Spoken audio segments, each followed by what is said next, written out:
Welcome to Vanathi kitchen. Idli dosa பொங்கலுக்கு ரொம்ப குயிக்காக ஒரு சாம்பார் சொல்லி கொடுக்குறோம். ஒரு கப்பு பைத்தம்பருப்பு, 2 கத்திரிக்காய், ஒரு வெங்காயம், ஒரு தக்காளி போட்டுட்டு குக்கரில் மஞ்சள் பொடி போட்டு பெருங்காய பொடி கொஞ்சம் போட்டு வேக வச்சுக்கோங்க. எடுத்துட்டு சக்தி சாம்பார் பொடி 2 ஸ்பூன் போட்டு ஒரு நிமிஷம் கொதிக்க வச்சுட்டு தாளிச்சிட்டா உடனடி சாம்பார் ரெடி. பைத்தம்பருப்பு, வெங்காயம், தக்காளி, கத்திரிக்காய் எல்லாம் நல்லா வெந்துருச்சு. இதை கொஞ்சம் தண்ணி வடிச்சிட்டு இதை மசிச்சுட்டு இதுக்கு மிளகாய் பொடியெல்லாம் கூட தேவையில்லை. சாம்பாருக்கு கொஞ்சம் போல் சாம்பார் பொடி மாத்திரம் போட்டால் போதும். கடுகு வெடிச்சதும் கருவேப்பிலை சேர்த்துட்டு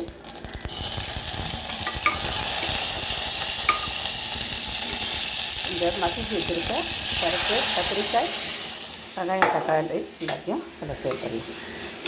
பொங்கலுக்கு, இட்லிக்கு, தோசைக்கு எல்லாத்துக்கும் சூப்பராக இருக்கும். ரொம்ப குயிக்காக போடல. மிளகாய் பொடியெல்லாம் போட்டால் ரொம்ப நேரம் கொதிக்க வைக்கணும். அந்த வேலையெல்லாம் கிடையாது.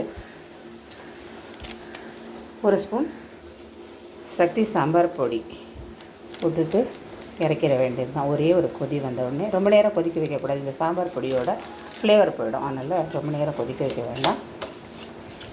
உப்பு போட்டுடலாம்.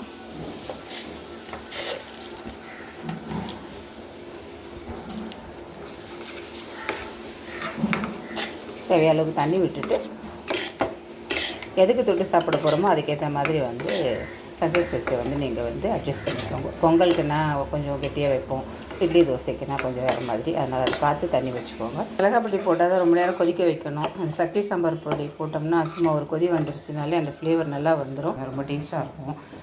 பிடிச்சதுன்னா லைக் பண்ணுங்கள், ஷேர் பண்ணுங்கள், சப்ஸ்கிரைப் பண்ணுங்கள். ரொம்ப குயிக்காக பண்ணுற சாம்பார் இது. நன்றி, வணக்கம்.